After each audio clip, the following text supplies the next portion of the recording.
Bonjour et bienvenue sur KTV en direct à la télévision, à la radio et sur les réseaux sociaux pour ce temps de parole consacré à nos ministres et aux différentes annonces. Et pour en parler, nous retrouvons Anne-Constance Songuena par Skype.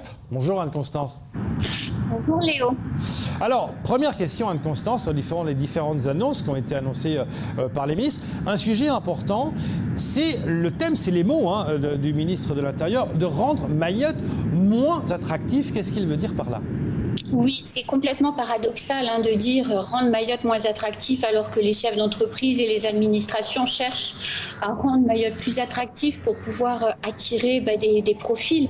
En réalité, il s'agit encore une fois de lutte contre l'immigration clandestine, de tout faire pour rendre la vie moins agréable et la moins facile possible pour les candidats à la clandestinité. Alors, il y a trois thèmes majeurs qui ont été évoqués par les deux ministres pour tendre vers un Mayotte moins attractif. Le premier, en tout cas pour les candidats à la clandestinité, le premier thème, on l'a évoqué tout à l'heure pendant la revue de presse, mais reprenons-le, c'est le fait de dire qu'une femme ne pourra pas donner, en mettant au monde une femme étrangère, ne pourra pas donner la nationalité française à son enfant si elle ne peut pas justifier d'une année en situation régulière à Mayotte. Donc ça, c'est un changement majeur. Il avait été, si vous vous souvenez, évoqué notamment par le préfet Colombet, la possibilité de modifier une autre fois le code de la nationalité en demandant que les deux parents soient en situation régulière. A été tranché le fait de dire c'est plus 3 mois, c'est 1 an. Donc on renforce encore l'amendement Tani. Deuxième thème pour rendre Mayotte moins attractif, c'est accélérer le traitement des dossiers du droit d'asile, raccompagner à la frontière aussitôt la décision prise, les débouter du droit d'asile et faire passer le message suivant lequel un certain nombre de pays frontaliers et amis ne peuvent pas, leurs ressortissants ne peuvent pas prétendre à aboutir favorablement sur un droit d'asile. Ça, c'est la deuxième raison. Et la troisième raison ou la troisième recherche qui va être mise en œuvre pour rendre Mayotte moins attractive et qui est éminemment importante, c'est les flux financiers. Il est clair que l'immigration clandestine coûte cher, il y a beaucoup d'argent qui circule. Les deux ministres ont acquis la conviction que les traversées étaient payées avec de l'argent qui venait de Mayotte. Va être donc mis en place un système, une procédure de contrôle et de suivi des financements qui sera beaucoup plus fin que Tracfin, ce qui veut dire que les circulations d'argent seront beaucoup mieux suivies, encadrées, et donc on pourra également démanteler des réseaux de cette manière-là, ce qui est également très important.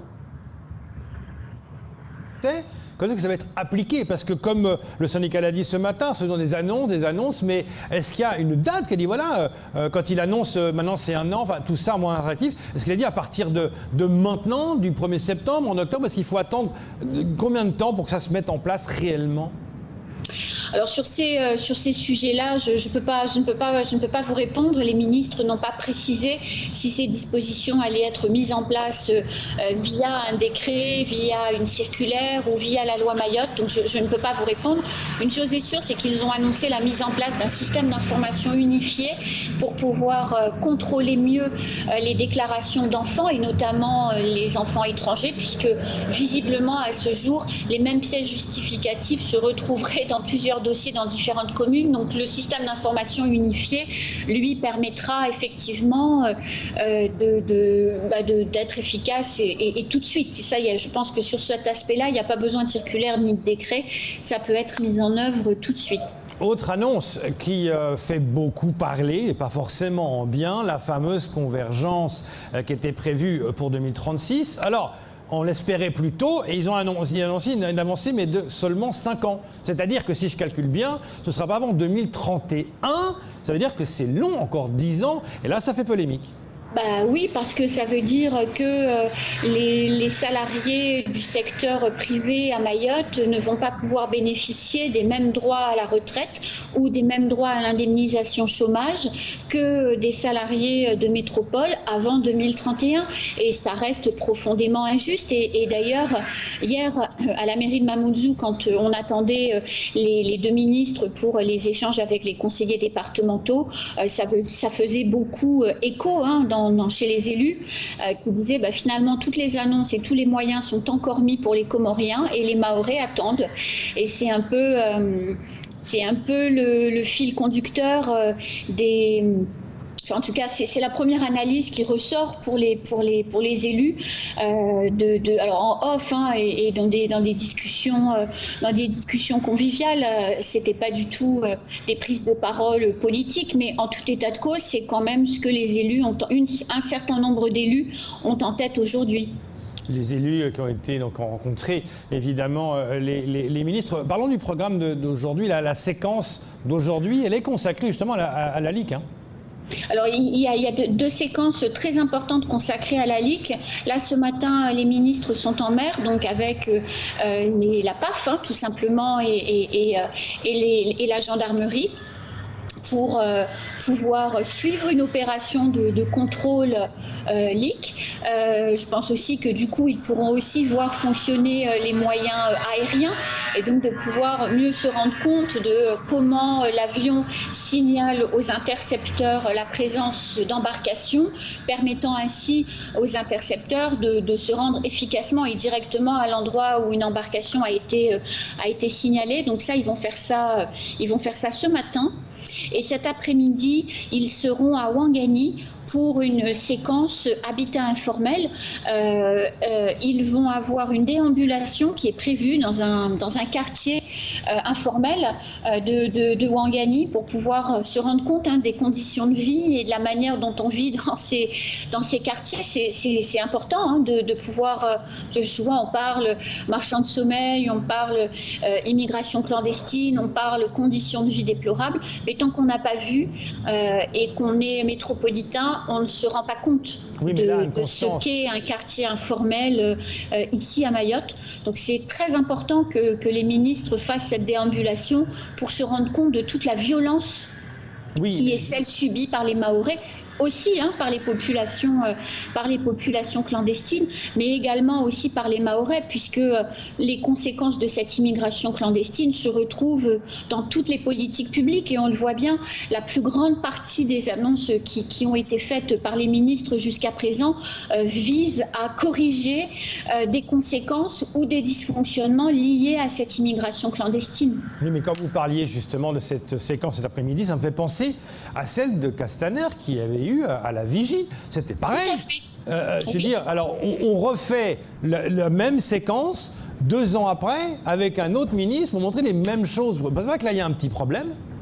Écoutez, quand Christophe Castaner était venu il y a 2 ans, d'ailleurs vous vous souvenez, on suivait tous les deux cette visite à la vigie, Léo, ça avait permis quelque temps après de faire sortir le plan Shikandra, si vous vous souvenez, puisque Christophe Castaner était venu en avril 2019 et le plan Shikandra, l'opération Shikandra avait débuté à la fin de l'été 2019. Donc je dirais que si les ministres, par une déambulation dans un quartier informel où vit une population clandestine importante, permet derrière rapidement de mobiliser des moyens dont nous avons besoin pour vivre de manière plus tranquille, je dirais tant mieux. Et moi, ça ne me gêne pas qu'ils aillent faire une nouvelle visite qui a déjà été faite par un précédent ministre de l'Intérieur il y a 3 ans.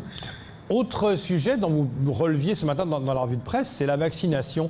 Apparemment, le ministre Lecornu, je crois, est étonné qu'on ne parle pas assez de vaccination, c'est ça ? Oui, c'était dimanche en début d'après-midi. Il était assis à la mairie de Mamoudzou, dans la salle du conseil municipal, avec tous les conseillers départementaux et les parlementaires.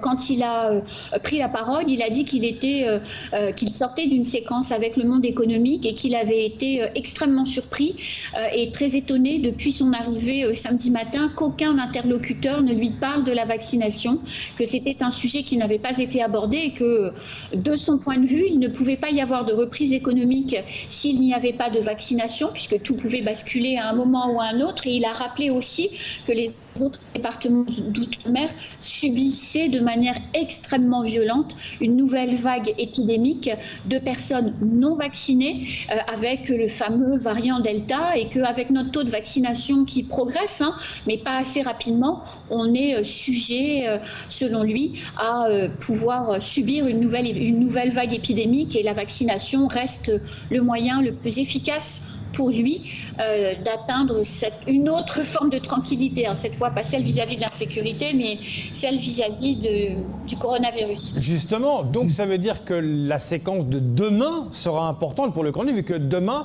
c'est justement consacré à la santé, avec une visite normalement d'un lieu de vaccination.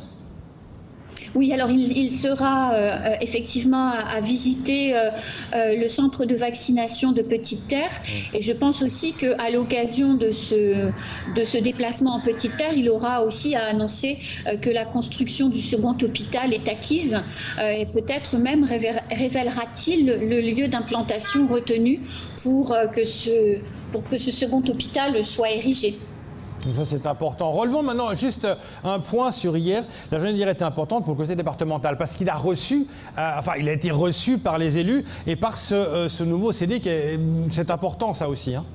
Oui, alors il a été reçu par tous les élus du conseil départemental, pour le coup, étaient là. Il n'était pas là pour l'accueil et l'arrivée la veille à l'aéroport. Il y avait que le président du conseil départemental et les conseillers départementaux de Petite Terre. Là, tout le monde était là. Parmi les parlementaires, il y avait donc Mansour Kamardine, Ramlati Ali et Hassan Abdallah qui étaient présents et qui ont assisté à la réunion.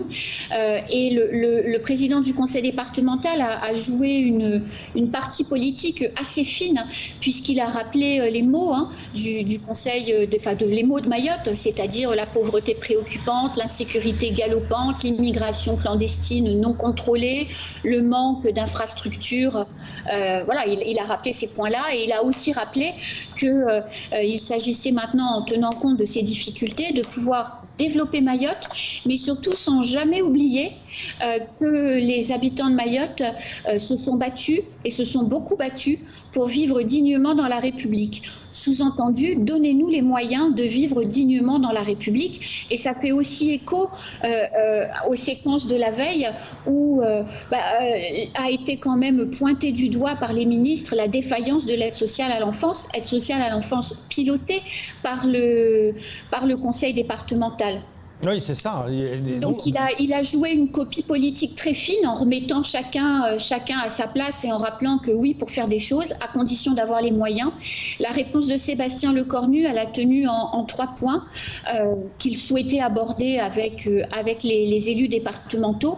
C'est la question du statut du département de Mayotte. Est-ce qu'on maintient Mayotte en département? Est-ce qu'on fait évoluer l'institution vers un mode de fonctionnement proche d'une région? Et donc c'est les compétences. Quelles compétences le conseil départemental de Mayotte doit-il exercer? Avec quels moyens? Et donc par conséquent, si on évolue vers une région, ça veut dire un changement du mode de scrutin. Et c'est Daniel Zaidani qui expliquait tout l'intérêt de ce changement de mode de scrutin pendant la campagne électorale, parce qu'il disait que si on augmentait les compétences, il allait falloir plus d'élus pour pouvoir s'investir et porter les dossiers. Qu'aujourd'hui, à 26, il était déjà très difficile de pouvoir porter et mettre en responsabilité tous les dossiers sur un élu capable de tout exécuter, puisque beaucoup de conseillers départementaux travaillent à côté.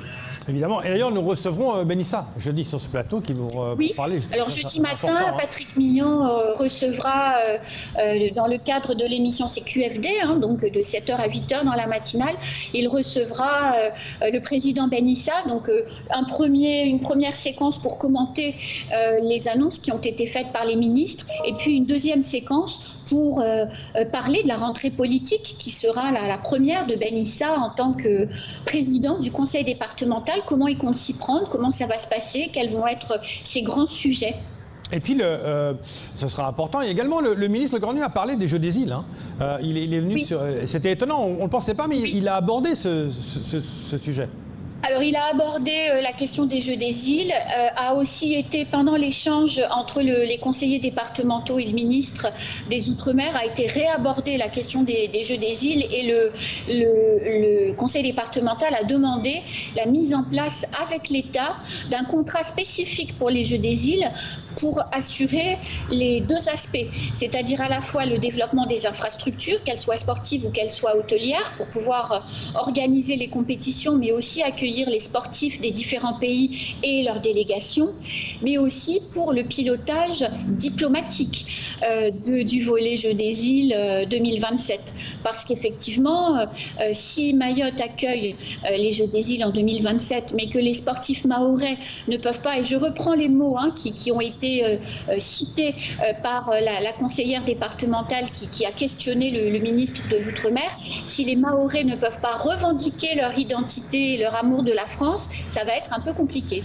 Ça, c'est vrai que ça fait polémique depuis tellement longtemps, cette histoire d'hymne national, et on se souvient qu'aux Jeux des îles, le judo a eu la première médaille d'or, et que sur l'hymne national olympien, notre judoka favori avait la main sur le cœur et chantait, on voyait les lèvres qui chantaient la Marseillaise. Autre sujet important aussi, c'est le port. Le port, l'aérien, oui. Ce sont des sujets importants dont sont sensibles oui. les ministres. Hein. Oui, alors Sébastien Lecornu a commencé à développer cette question hier à l'occasion d'un point presse. Il a dit plusieurs choses très intéressantes. Déjà, il a dit que la piste longue était acquise, que c'était juste maintenant une question de pilotage de projet et d'infrastructure, mais qu'il n'y avait zéro frein en fait. Donc la piste devrait a priori se réaliser. Il a noté aussi toutes les difficultés qu'il pouvait y avoir avec le port. Alors pas tant dans la gestion de la relation entre le Conseil départemental et son délégataire, mais plutôt dans la notion de développement économique et la notion de prix. Il a aussi dit que ces services étaient en discussion avec CMA-CGM pour que cette grande entreprise de fret puisse revenir sur sa décision de supprimer 2 rotations par mois de bateaux, donc l'arrivée de conteneurs 4 fois par mois à Mayotte. Il souhaite qu'on maintienne les 4 fois par mois, puisque de toute façon, ça aura aussi un impact sur la Réunion. Et donc, il est en négociation pour pouvoir obtenir un retour arrière de CMA-CGM. Donc, on verra s'il arrivera à obtenir ça. Je l'ai aussi questionné sur le projet gazier et il a rappelé que l'État et le gouvernement soutenaient Mayotte, avaient parfaitement compris quelle était l'importance de Mayotte pour la France à l'entrée du canal du Mozambique et les enjeux associés avec le terrorisme qui commence à poindre au niveau du Mozambique et puis les intérêts économiques de Total et donc de la France dans la zone. Donc je pense que ça, c'est des choses qu'il a rappelé très rapidement et il a dit qu'il reviendrait dessus. Donc il y a une séquence tout à l'heure en début d'après-midi à Longoni, donc je pense qu'il reviendra sur toutes ces annonces et qu'il pourra les développer à la fois sur le statut du port, sur son développement, de la même manière l'aérien, d'avoir des ponts avec les autres îles de la zone et puis avec la métropole. Il a aussi parlé de la place de Mayotte dans la chaîne, vous savez, de la route de la soie et du lien Indo-Pacifique. Donc je pense que ce sont des sujets qui ont été survolés hier. Il en a juste donné les thèmes. Je pense que tout à l'heure, il approfondira les choses et qu'on aura beaucoup plus de choses à se dire sur le sujet demain. Oui, justement. Et demain, je voudrais être vraiment, dans la matinale, Patrick Millan questionnera nos 2 ministres oui. par rapport à tout ça. C'est un moment qui sera très important.